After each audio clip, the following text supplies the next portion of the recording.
What's up, everybody? It's your favorite show, Get a Bucket. I'm your host, Trey, and as usual, I hope you're all having a wonderful, wonderful day. Today, we're going to talk about NBA players born in the United States who have a good chance of winning the MVP at some point in time. But before we do that, please make sure to hit that like and subscribe button. Comment, tell anyone about the show. I'm trying to get the ratings up a little bit, just a little bit. And if you wonder where you've heard this, that's because you've been listening to me Monday through Friday at 11 o'clock a.m. Eastern Standard Time. So I greatly appreciate you. But let's go ahead and back and talk about this. Because again, we know what the MVP is, right? The NBA MVP is a regular season award, the most valuable player on the team. And sometimes that can actually be subjective. Like, I have my own standards, but guess what? Your standards are a little bit different. So I'm curious, once I start listing off some of these players, I want to know your thoughts on how you view them as MVP candidates potentially, and what are your expectations of that person, that player, that athlete actually winning an MVP. Now, I saw this post by ESPN, and they were talking about players who could win it, and I'm not mad at it. I'm not too mad at it. I got some gripes with a few players, but I'm not too mad at it. Some of the players that they listed off, I can agree with. Some of them I can understand where they're coming from. I just might not think they're going to make it. So let's go ahead and talk about some of these players, right? And then I'll also mention some other players I think ESPN did leave out. So off top, we got Cooper Flagg, which y'all know I'm a Duke fan, so I'm appreciative of that, right? In his rookie season, rookie of the year, by the way, 21 points a game. I'm just going to round up for numbers, right? 7 rebounds, 5 assists on 47% shooting from the field. That's not bad. Now, hear me out, right? Hear me out. When we're thinking of MVP, I told you it's a regular season award. But also situation matters, right? So when we're looking at someone like SGA, he just won back-to-back MVPs. Kudos to him. Whether people want to say he's king flop or whatever, won back-to-back MVPs. Nikola Jokic won back-to-back MVPs. Steph Curry won back-to-back MVPs. I'm not saying that this person these people who I'm listing are going to win back-to-back MVPs. I just wanted to highlight that they won back-to-back MVPs, and in part because of the teams that they were on. They got to focus on just being themselves and allowing their games to talk for them, right? They didn't have to worry about carrying the team the entire way every single time, because that can get a little taxing. But they did they were a large part of the team's focal point, right? Like, if you were focusing on the team, you talking about the Steph Currys, the Nikola Jokic, hell, even James Harden. He didn't win back-to-back, but they were everybody was keying in on James Harden for them Rockets teams, right? Like, so that's one of the criteria for sure that people are going to be caring about. So a team does matter, and where your team ranking, for me personally, factors in as well too, but also our expectations of you on your team. So when I bring up Cooper Flagg, stats were cool, that's great. I think he does have the case of being an MVP. He's an MVP talent, and that's for sure. Now, will his team, the Mavericks, will they actually get him in the right situation? Well, I'm curious about it, because again, it's early, right? But they just let go of Jayson Kidd, his head coach, and I don't know if that was the right decision to make personally. I rock with Kidd, honestly. Jayson Kidd is one of the best point guards this game has ever seen, and I think he can teach his team how to play with a little bit of edge. And he was unfortunate to have the amount of injuries that he sustained over the last 2 seasons for his team. And I think he shouldn't have been let go, personally. The man just got to the final. But you know what, though? Luka Doncic got traded, so I guess anything can happen in the Mavericks organization at this point. But Cooper Flagg, the level of talent that he has, yes, I do think he can be an MVP. He can get a bucket for sure. Cade Cunningham, right? We see Cade. Look, hell, Cade almost could have won it this very season, to be honest with you. Like, there was a world where he could have gotten ahead of Shea this season. We didn't expect the Pistons to be here. We didn't expect him to be a number 1 seed in the East, a number 3 seed overall in the NBA. We didn't expect that at all. At all. And the boy is smooth, I got to admit. If he can get a little stronger, have a little, just a little bit more bounce to him, all right, I think going forward, you can have a stronger case for him being in the MVP race consistently. I think there's going to be times where he falls off, and it's not due to injury, but it's because, the athletes and the level of athleticism is going to catch up to him in his height, because he's unique. Being able to play make at 6'8", the way he does, he's a small forward, well, a point guard, I guess, in a small forward's body. And that's kind of disgusting when you think about it. So Cade Cunningham given 24 points, 6 rebounds, 10 assists on 48% from the field. And he's in the right situation, too. Yeah, Cade can definitely win the MVP. I ain't mad at that at all. Anthony Edwards. Look, the brother is special, okay? He's 6'4", but he played like he about 6'8". And he given 29 points, 5 rebounds, 4 assists on 49% from the field. And keep in mind, he be chucking the ball from 3-point too, by the way. Yeah, like him and Tracy are real enamored. You get me? But also, he don't mind rising up on you too, ladies and gentlemen. But his footwork game is polished. I could see the Wolves I could see him being an MVP discussion, especially if he continues to carry the Wolves on his back. When I say carry, I mean because he's the first option. Julius Randle plays some good basketball. Jaden McDaniels plays some good basketball. Rudy Gobert solid. And I ain't even trying to slight Julius too much because remember, Julius Randle was a former MVP candidate, right? So I hear you. Wolves are better than what they seem like on paper. But Anthony Edwards is the driving force, and in fact, he has kept them in some series sometimes. Like he helped, actually not even helped. He's a major part of the reason why they beat the Nuggets. Like he is. And seeing him as an MVP candidate, I'm not going to be surprised if he ends up winning MVP over the next 2 seasons because he has the talent to do so. But if his team don't change up too and improve, then maybe it's in the next 3 to 4 that I can see him finally winning his first MVP. And he's still young too. That's the crazy thing about it, bro. He's not even in his prime, dog. Yeah, that's going to be scary. It's going to be scary work to see him continue to elevate his play. But yeah, Anthony Edwards could be one. Kawhi Leonard. It's surprising that Kawhi has actually never won an MVP, but then when you think about it, he ain't played enough games to really warrant an MVP. Like, he's the poster boy, poster child of sitting out games. But we're going to call it load management for shits and giggles. I hear you. Now, this season, if Kawhi continues to play like he did this season, 28 points, 6 rebounds, 4 assists on 51% from the field, hey, yo. And keep in mind, too, he a lockdown defender. Same with Ant. Ant a lockdown defender. I think Cooper Flagg can be a lockdown defender as well. Cade can defend pretty well. I ain't going to quite say lockdown. But we got 3 out of 4 players right now I deem as lockdown defenders, at least at some point in time in their career. Kawhi's now, Ant's now. I think Coop's going to be there eventually. I could see Kawhi doing it if it won't for the fact, like he got to be on a team that fits him personally. He got to have some help, I guess, too. But age-wise, I got question marks about Kawhi personally. But he has the talent, that's for sure. Jaylen Brown. Look, I'm going to be honest with you. Jaylen Brown should have won or should have gotten more love for MVP this season. This was his personal best season, getting 29 points a game, 7 rebounds, 5 assists on 48% from the field. And remember now, 48 ain't bad, especially when you're the primary focus on your team. Yes, Derek White's out there. He hooped. You know what I'm saying? He even got third team All-NBA considerations. But it's levels to this too, though. I think teams are okay if Derek White beats you.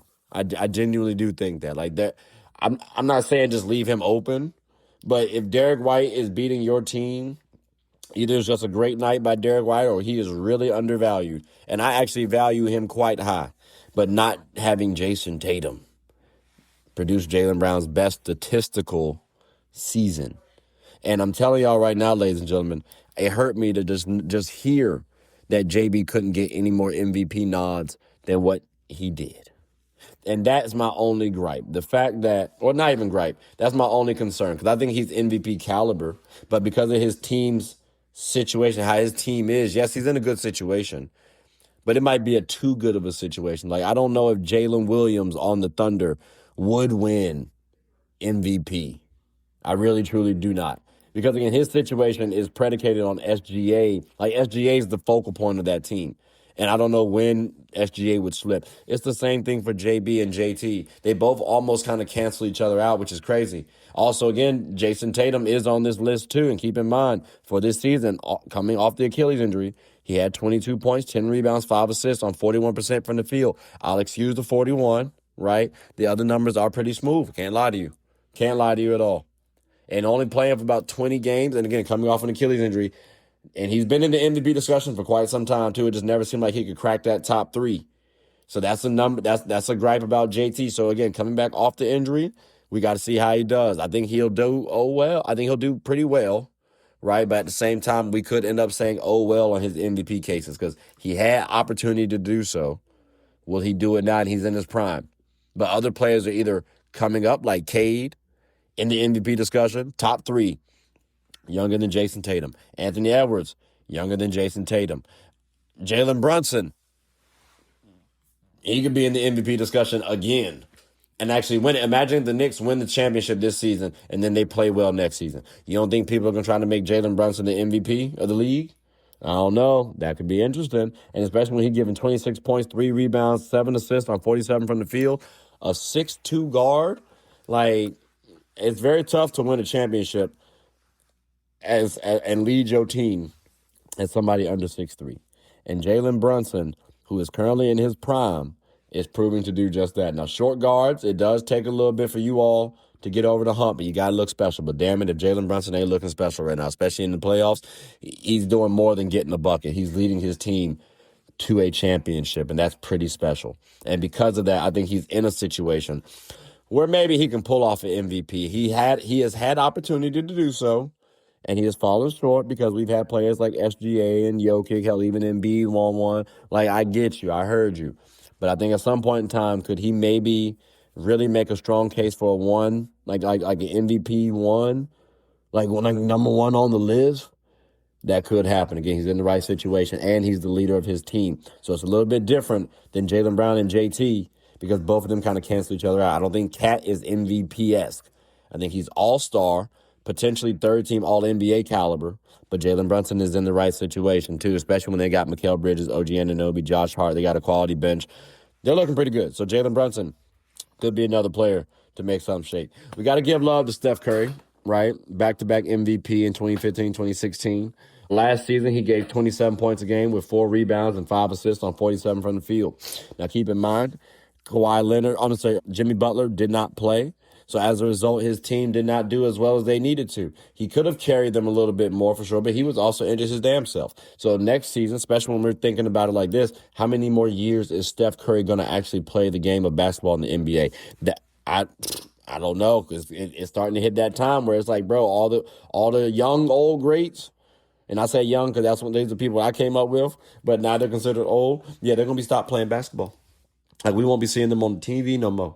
So with that, energize Steph Curry to potentially win an another MVP award. Hell, Matt, what happens if he pairs up with Giannis and just starts going stupid? Now, I hear you too, though. Well, Jay, didn't you just say that Jalen Brown and Jayson Tatum cancel each other out? Yeah, they do. They also play very similar positions. JT might play make a little bit more because of how the scheme is on the team, but JB also takes the defensive or the better offensive players when it comes to defense. So, like, I could hear that with Steph Curry. I guess we could say this would be like Steph and KD on the same team. But imagine if Steph going back to like averaging 30 points. Like what happens if Steph just starts throwing up 30 balls consistently, 35s, 33s, and his team number 1 in the West, which I'm not acting like that can't happen because let's say if he gets Giannis, that could happen. If they get Kawhi Leonard, that could happen, especially if he gets Kawhi. Hell, because Kawhi would take a backseat and be the defender who also can just get a bucket occasionally if he needs to. That would be his role, and that could be okay because you got a lot of space with Steph Curry on the floor. So, again, I can see Steph Curry being an MVP and winning it at a very, quote-unquote, old age. That'd be kind of crazy. Donovan Mitchell's up here, too. 28 points, 5 rebounds, 6 assists on 48 from the field. I'm just be honest with you. Donovan just got to his first conference finals, and he's been in good situations. I don't believe in Buddy getting the MVP. He has been MVP-esque.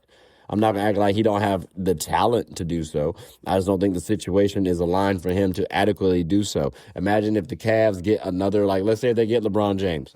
All right. I don't know if him and LeBron don't cancel each other out a little bit similarly to JB and JT. Yes, that speaks volumes to Donovan Mitchell in terms of talent, but also remember, Bron is 41, 42 now. So that's what I'm comparing him to. That's a little bit different. So again, Donovan Mitchell, while has the talent, I think if he were to win the MVP, he would have already done so. That's just me personally. So again, while has the talent, that could be a little interesting. Tyrese Maxey, 28 points, 4 rebounds, 7 assists on 46 from the field. But he was hooping this season. He was on the MVP list, that's for certain. I will give y'all that, all right? It's going to be tough for him to be the MVP, though. It really, truly is. I don't know if he's going to be able to outduel Ant or Cade personally. I mean, they're right in his wheelhouse. When we're talking about age, he's right there. I don't know if he eclipses JB and JT. Jalen Brunson could be a little tough as well too. Remember, Jalen Brunson just got the best out of Tyrese Maxey in the playoffs. I think people are going to remember that. And then as time goes on, you get new players who are going to join the MVP ranks. You got situations that may not favor you. And again, the 76ers, y'all played well. Knowing like Embiid was hobbled. You lost Paul George for about 25 games. I hear you. I genuinely do. My thing is this, though. I don't know if Tyrese is going to be better than these other players that are coming up or who are already here. Great player, though. I love Tyrese Maxey. I wish my team was able to draft him because I love his work ethic. And that's the only reason why I'm considering him as a possibility going forward. He has the talent to do so. I just don't know if he's going to be able to have. I don't think he has more talent than the others, and I don't think his situation is going to be better than the others. And mind you, I'm not even saying he has to have the best team or the better team. I'm just saying his situation might not be better than Cade's or might not be better than Ant's or somebody else's. Hell, you might even say his situation might not even be better than Tyrese Halliburton, honestly. But again, let's go on moving forward. Bam Adebayo. Last season gave 20 points, 10 rebounds, 3 assists on 44% from the field. You got to improve that field goal percentage, champ. I do not see him getting MVP, but also, let's keep it a buck with you now. I didn't see him getting 83 points in the game either. So anything is possible at this point in time. Shout out Bam Adebayo. But I don't see him winning an MVP personally. If he does, kudos. Thank you for proving me wrong yet again. And actually, I can't even say I was wrong the first time. I never even thought about it, honestly, for him getting 80 points in the game. Who would have thought that? But again, I would have the same reaction if Bam Adebayo wins MVP. Outside of Miami fans or Bam stands, I'm not going to predict that Bam Adebayo wins MVP. Depoy, I could hear. Devin Booker, I don't think he's going to win MVP either. 26 points. 4 rebounds, 6 assists last season on 46 from the field.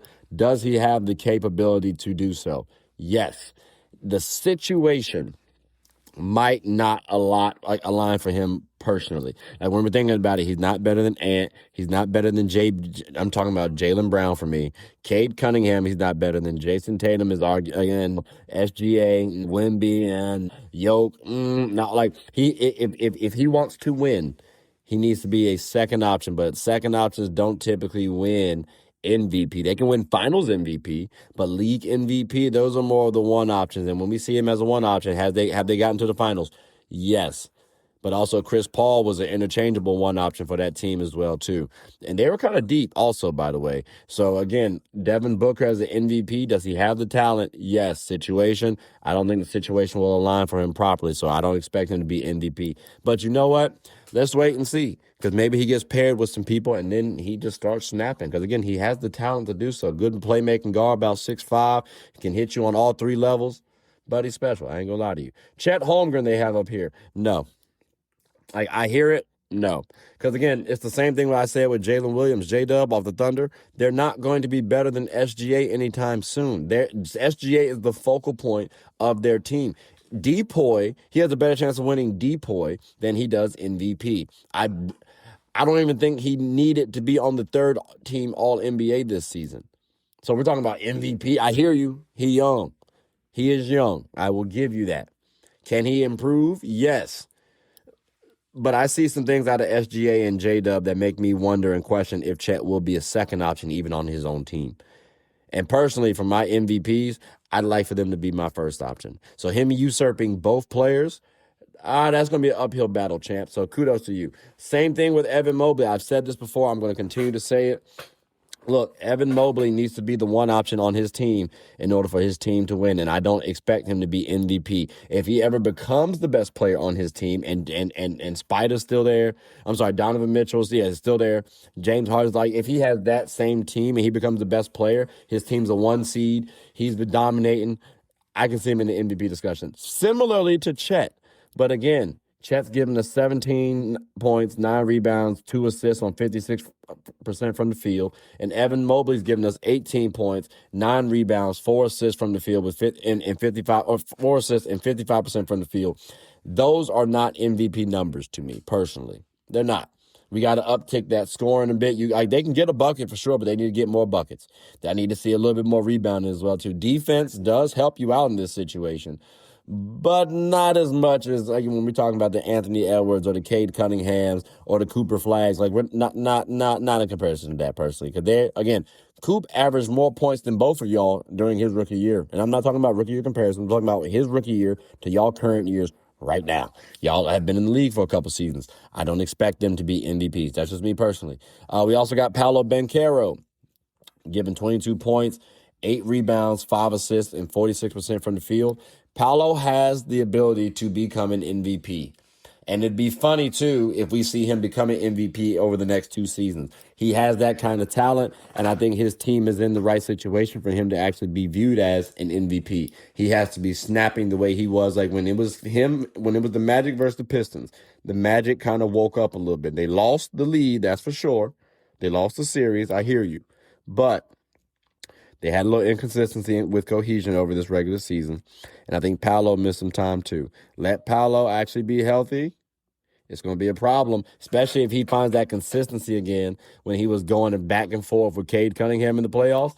I think that might have woken up Paolo Banchero. And over the next 2 seasons, I'm expecting to see Paolo Banchero's name more in the MVP discussion. If it's not, then we may have to reconsider some things about Paolo going forward. He'll still be young, by the way, but we may have to consider some things in terms of MVP discussions with Paolo. So over the next 2 seasons, I need to see him more in the MVP discussion. But ladies and gentlemen, I mean, hey, that's not a bad list, honestly, when we're thinking about it. We got Paolo Banchero, Evan Mobley, Chet Holmgren, Devin Booker, right? Bam Adebayo, Tyrese Maxey, okay, you know what I'm saying? Jason Tatum, I hear it. Donovan Mitchell, Steph Curry, all right. Jalen Brunson, okay, I hear you. Jalen Brown, all right, I hear you. Kawhi Leonard, Anthony Edwards, yeah, I hear that. Cade Cunningham, yeah. Cooper Flagg, yes, I hear that. Some honorable mentions, too, ladies and gentlemen, because I think these guys can also potentially win an MVP. We got to talk about, well, imagine if someone like a Trae Young or Anthony Davis really starts snapping for their team. I think that's a possibility. Like the Wizards next season, they're going to be a new team to focus on. And if they're successful, those 2 players are going to be talked about because, they got a bunch of young guys and it's just 2 all-stars. Even if they keep their number 1 pick, they're still going to be getting a lot of the praise for their success, but also blame for their failures. So I think they can be considered. Tyrese Halliburton. Imagine if the Pacers, remember, Pacers were at the bottom of the league damn near. If they vault back up to the top, well, they just left the finals last season.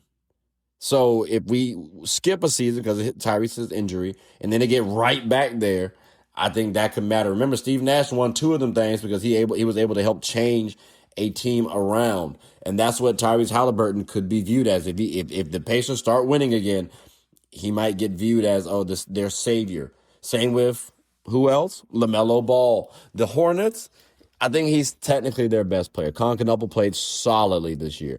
Brandon Miller looks like he can hoop. He can get a bucket. Both of them can shoot the ball pretty well. LaMelo Ball is the playmaker as well as the shooter on their team too. And he's not trash on defense. He's 6'7" point guard. What we talked about with Cade, we can talk about with LaMelo. LaMelo's just not the athlete that Cade is, and he's not as strong, but it's not like he's a punk. He's not too skinny. He's just slim. That's it. But he can also be MVP because, again, we have higher expectations now of the Hornets. So if we see the Hornets become a 3 seed next season or higher, I could see people trying to have LaMelo Ball in the MVP discussion. That's for certain. If you don't believe me, that's cool. Argue with your mama. Zion Williamson, ladies and gentlemen, I'm going to say this. If the Pelicans can actually be healthy, Zion has proven to be a force. Like, you could think of Ja Morant, right? Ja Morant could be in the MVP discussion because he's been there before. I don't think as well anymore. There are too much better guards out there who are better than Ja Morant personally. But when we're talking about Zion, Zion's still a physical freak of nature. Yes, so is Ja Morant because of his jumping ability. But Zion Williamson, stature-wise, we're talking about Braun meets Charles Barkley. That's literally what we're talking about, ladies and gentlemen. And the boy is just stupid strong. It's ridiculous. And he can help carry his team further than what we've seen them not reaching the play-in before. That's due to injuries. So, again, ladies and gentlemen, if he's healthy, and let's say the Pelicans hit like a 4 seed or higher, I can see Zion even be in the MVP discussion there. Remember, the Clippers, Kawhi Leonard was in the MVP race, and his Clippers were at 9th. Some of y'all can't even tell me who the hell's on the Pelicans. And they got a good team now. Don't get me wrong. They got some young pieces that you can work with for sure. I would love to get a player like Trey Murphy on my team right now, on my Lakers. Pair him with Luka. Oh, my God. We are killing. What? So I hear you. They got some pieces around Zion. Let Zion and these Pelicans start doing something next season. I bet you money. Or any season. I bet you money. Zion Williamson will be viewed as an MVP. If he ends up changing teams, that's another discussion for another day then. But right now on this team, he can be pretty solid for sure. And then also, I did mention the Wizards, but at some point in time too, AJ DeBonsa, I can see him being an MVP caliber player. It might be too early too. I don't want to say Darren Peterson or Cam Boozer just yet either. I want to give myself a little bit more time, put eyes on him. But AJ, I'm quite certain he could be an MVP caliber player. We just got to look and wait and see. But ladies and gentlemen, boys and girls, that does conclude the end of the episode. So I'm curious, one, what do you all think about ESPN's list? Like, how do y'all like their listing in terms of what American-based players can win the MVP? Because this is the 8th straight season where a player born outside the United States has won the NBA MVP. And again, we got some repeats in there for sure. SGA, Jokic, Giannis, right? Like, so I get you on that for sure. But what American-based player can win the MVP next? That's what we're trying to figure out. Because before that time, there was like 57 out of 63 MVP winners that were American-based, just saying. So I'm curious what y'all think of ESPN's listing, but also my thoughts about ESPN's listing based on the players, and then my honorable mentions as well, too. Let me know your thoughts. But ladies and gentlemen, boys and girls, that does conclude the end of the episode. So please make sure to like, subscribe, comment, tell anyone about the show. My name is Trey. I'm the host of Get a Bucket. I hope you're all having a good one. Take care.